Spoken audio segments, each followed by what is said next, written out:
পরিবার লাগে যখন প্রশাসন টশাসন আল্লাহ দিছে না, খালি টেহার মুহই সব কিছু, যখন আমি টেহা ভাঙতারি না দেখে যখন আমার কিচ্ছু নাই অধিকার, তখন আমার আর এই জীবনটা রাখছি। আমার ইচ্ছা হয় না যে জীবনটা আমি রাখি। স্বামী ও একমাত্র সন্তান হারানোর পর জীবনের শেষ আশ্রয়টুকু হারানোর শঙ্কায় দিন কাটছে 50 বিধবা সুফিয়া আক্তারের। নিরাপত্তাহীনতায় ভুগতে থাকা এই নারী এখন খোলা আকাশের নিচে রাত কাটাতে বাধ্য হচ্ছে।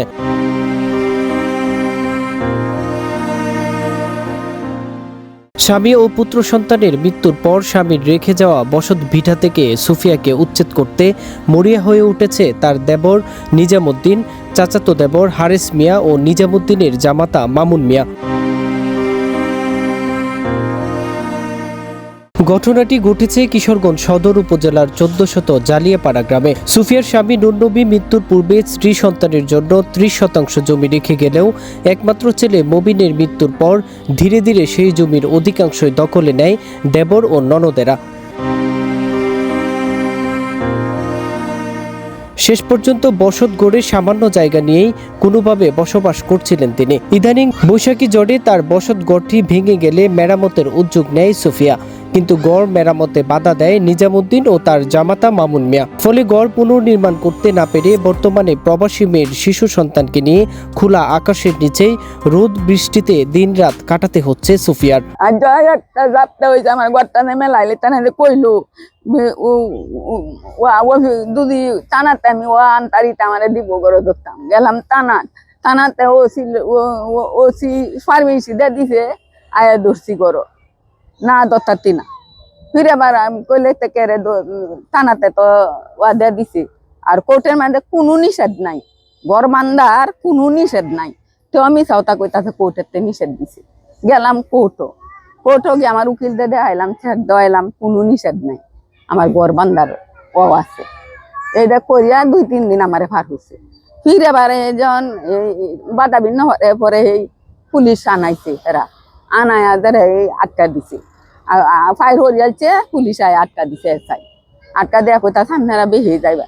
পুলিশে কাগজ আমার জায়গা নাই, পরে না আমি কাগজ ধরার ব্যক্তি দেখাই দিছি, এই ট্যাক্স আইছে, এই কাগজ 30% জায়গার কাগজ, এই যে 21% জায়গার উকিল দরবার সিদ্ধান্ত, এই জিপি গাউসের সিদ্ধান্ত, ব্যাগ কাগজ আমি ধরে দিছি। আর এই যে গেরামিরা যে একটা দরবার হচ্ছি, আমার দলিল চুরি হয়ে নিচে গা, পরে একটা দরবার হচ্ছে কালিমাটো, এরপরে 8% না কত পয়েন্ট বাইছে, সব দিলু হয়ে সাইন আছে। দেখুন যে কাগজ নামে আপনার একটা আমি জমা দিচ্ছি কাগজ দিয়ে।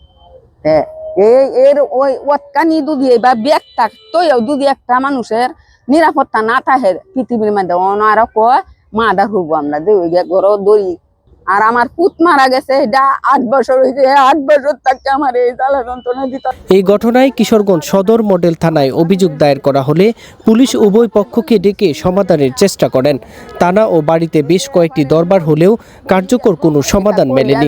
ওসি বেটার দ্বারও গেছি, নানানটা ওসি বেটারে বুঝায় কই এই বেটাও পাত্তা দেন যারে ইয়া ফিরে কইছে অতি অর্ডার দিছে অতি যারে এই হারে চাইছে আয়া কয় এনো গার, আচ্ছা গানলাম এনো ফিরেনতে তুললে ফিরে দেন আনতো।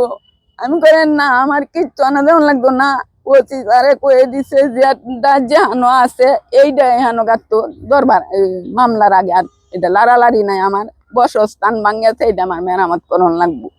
আমি এই জায়গাতেই গাড়াইছি, কতক্ষণ পরে আইসে দেখাছে এই নই গাতো, এই ব্যক্তি কেটাই দিছে, আউটের মানুষ আইতাতো না, এই জামাই তোমরা গাড়ো। আচ্ছা আমি এরপরে ওরা হচ্ছি না, যারা যখন জামাইরা গাঁতাছে কতক্ষণ পরে আয়া কয় কি বলে এই কাজ বন্ধ, থানাতে ওটাইছে কাজ বন্ধ।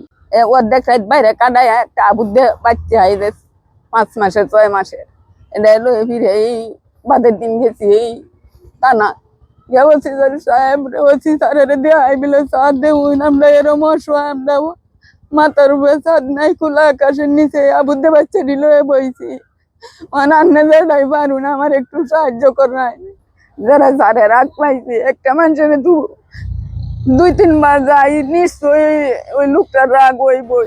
স্থানীয়দের মতে একজন অসহায় বিধবা নারীর সঙ্গে এমন আচরণ চরম অমানবিক। দ্রুত প্রশাসনের হস্তক্ষেপ কামনা করেছেন তারা। যেহেতু ঘর আছে, ঘর রিপেয়ার করবে, ওটা বলা হয়েছে করার জন্য। যদি বাধা দিতে যায় তখন পুলিশ যাবে। অসহায় সুফিয়ার আর্তনাদ ইতোমধ্যে এলাকায় ব্যাপক আলোচনা জন্ম দিয়েছে। সংশ্লিষ্ট কর্তৃপক্ষের দ্রুত পদক্ষেপই পারে এই অসহায় নারীর জীবনে স্বস্তি ফিরিয়ে আনতে। রায়হান জামান, কিশোরগঞ্জ টেলিভিশন। আপনারা দেখছেন কিশোরগঞ্জ টেলিভিশন।